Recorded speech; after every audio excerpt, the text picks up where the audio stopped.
ចូលឆ្នាំកាលណាជាថ្ងៃខែមរាឲ្យជួបជុំចូលឆ្នាំកាលណាជាថ្ងៃខែមរាឲ្យជួបជុំទាំងកុំឡោក្រមុំនាំគ្នាទទួលឲ្យទេវតាមានទៀនភ្ញីផ្កាទៅថ្វាយទេវតាឲ្យលោកជួយមានទៀនភ្ញីផ្កាទៅថ្វាយទេវតាឲ្យលោកជួយឲ្យខ្មែរយើងភុំព្រួយសូមឲ្យលោកជួយថែរក្សាពូមីងតាយាយនាងអើយនាំគ្នាទៅឯវត្តពូមីងតាយាយនាងអើយនាំគ្នាទៅឯវត្តណែធေါ်អាចាំស្ទាត់ក៏សោតរត់មាត់ណាំថ្លៃឯក្រមុំកំឡោះនាងអើយលេងល្បែងប្រជាប្រិយឯក្រមុំកំឡោះនាងអើយលេងល្បែងប្រជាប្រិយលេងអង្គុញកាយបីចាឈូងសប្បាយណាស់នួនល្អបងមកពីឆ្ងាយនាងអើយសូមថ្លៃអមេត្តាបងមកពីឆ្ងាយនាងអើយសូមថ្លៃអមេត្តាណែ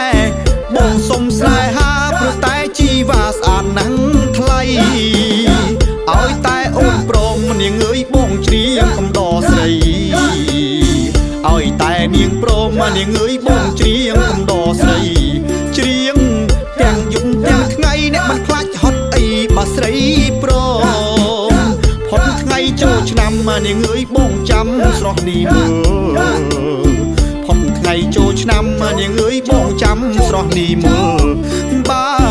បានស្រង់ក្លិនផ្ទាល់បងយល់សូបិនររីត្រីបងមិនទៅផ្ទះនាងអើយបើស្ងួនមិនស្រដី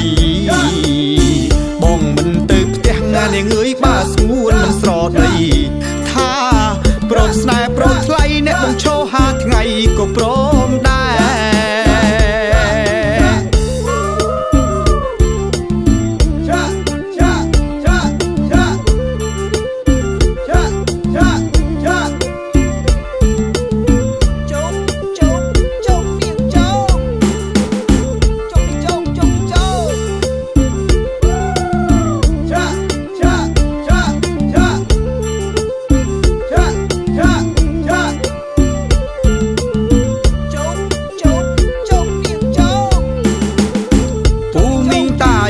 នាងអើយនាំគ្នាទៅឯវត្ត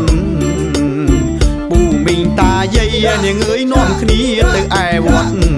ណែធေါ်អាចាំស្ទាត់ក៏សោតរត់មាត់ណាំថ្លៃឯក្រមុំកំឡោះនាងអើយលេងល្បែងប្រជាប្រិយឯក្រមុំកំឡោះនាងអើយលេងល្បែងប្រជាប្រិយលេងអង្គុញកាយបីចាឈូងសប្បាយណាស់នួនល្អបងមកពីឆ្ងាយនាងអើយសូមថ្លៃអមេត្តាបងមកពីឆ្ងាយនាងអើយសូមថ្លៃអមេត្តាណែបងសុំស្នេហាព្រោះតែជីវ៉ាស្អាតណាស់ថ្លៃឲ្យតែអូនព្រមនាងអើយបងច្រៀងកំដរស្រីឲ្យតែនាងព្រមនាងអើយបងច្រៀងកំដរស្រីច្រៀងទាំងយប់ទាំងថ្ងៃអ្នកមិនខ្លាចហត់អីបើស្រីព្រមផុតថ្ងៃចូលឆ្នាំនាងអើយបងចាំស្រស់នេះមើលផុតថ្ងៃចូលឆ្នាំនាងអើយបងចាំស្រស់នេះមើល